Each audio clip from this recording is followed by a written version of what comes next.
Hi, this is Sonia, and I wanted to show a scrapbook that I have been working on. It is my Easter scrapbook, and I've been working on it since 2008. And when people want to see something at work that I've scrapbooked, this is what I go to. It's pretty small, and I just add a couple pages a year, so it's super cute. I love the color combination. It's very small to throw in my purse. And people really like it and think it's cute, so I just wanted to show it off. It uses all different kinds of textures and pages and page sizes, so hopefully you can get some good ideas for yourself. Just because I'm overly paranoid, I've covered up everyone's faces because I've got my family in there, my daughter, my nieces, my nephews on both sides of the family, friends that we spent Easter with and their kids, and I just didn't feel like getting permission from everyone to put their pictures out on the internet, so I just covered everyone up, but it shouldn't affect the ideas that you might be able to get from this. Unfortunately, like I said, I've been working on this since 2008, so the papers that I've used, I don't even know the names of some of them, but if I do remember the company that makes them, I'll try to remember. So I have these plastic dividers, and I just have a set, and I use them. I sometimes put stickers to make tabs, and then just Easter stickers wherever I pick them up. And then here I've got a photo mounted on just a transparency that's printed. And I try to, like over here I've got the picture, I try to keep in mind if I'm working on a transparency, then I put color coordinating paper on the back of it. So it really is, you know, you have to make sure that from both sides it's going to look nice with the transparencies. And then I try to add ribbons or stickers on the top or the bottom, just, you know, so that when you're looking at it, it's cute. So that page is just on a transparency, and over here I'm on another pink transparency. I think this one might be Hambly Arts or Hambly, I'm not really sure. But, you know, also here I line up the cover so that it frames that first picture, and then here, you know, I wanted to line up the sticker on the next page with the opening from this page, so it's just, you know, kind of making sure everything lines up. And over here I actually used a piece of vellum and hole punched the vellum, and then put a flower, and then I have a picture on the other side, so I just backed some of it so that you could see through it here. I'm not a journaler, so you won't see any journaling here really. Every once in a while I might put someone's name. But here I actually hole punched accidentally when I was making the flower hole for this, so just be careful when you're hole punching things. For those of you that don't know what this is, I'll just explain because you'll see it every year almost.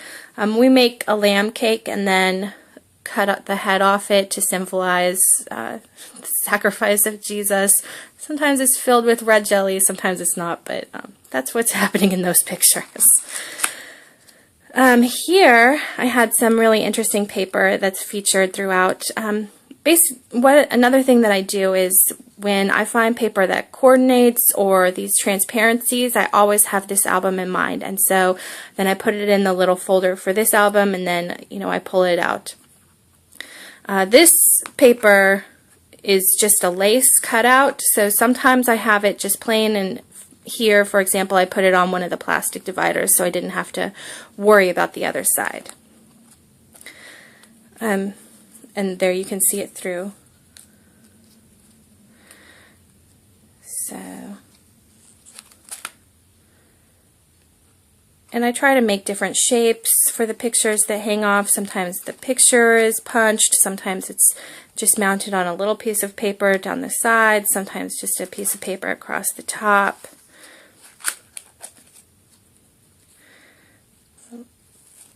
Put a little tab so people don't feel like they have to touch the picture. These were just topiaries, so styrofoam ball mounted on a wooden dowel. I covered the dowel with ribbon and then hot glued Snickers to the topiary and then put them in a little pail.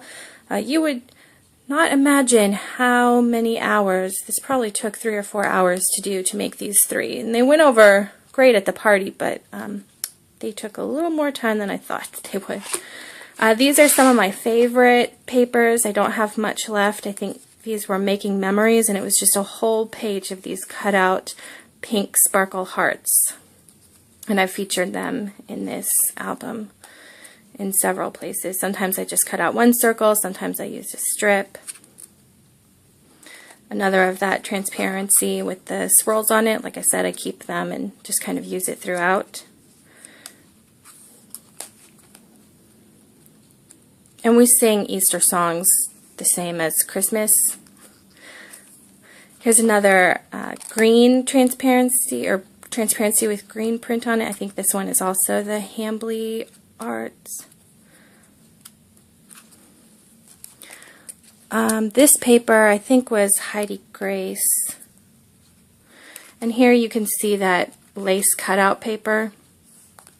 And I tried to I didn't back this paper, so I just kind of did some doodling on it. You know, you can kind of see some of the style changes through the years with this going back so far.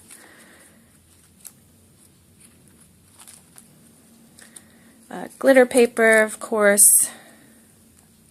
Here's more of that Hambly Arts, or Hambly Pink Green transparency, and then I think I see a pink one. Here's one of the pink ones. Here I tried, it's that same black cutout, but I tried to color on the back with the pink marker, just to try to make it a little bit different. I clearly missed several pages in here when I was post-it-ing. Just leave that down.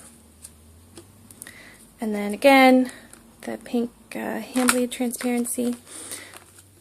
So that is my Easter album. I like it because of the size. Again, I love the color combination. It's cute, and I like that each year is just a couple of pages, so I never feel overwhelmed like with Christmas pictures. Sometimes, you know, you get overwhelmed with making 12 by 12 pages, but this is small. You can get it done quickly. You don't have to do the same thing with every page. You can incorporate different styles.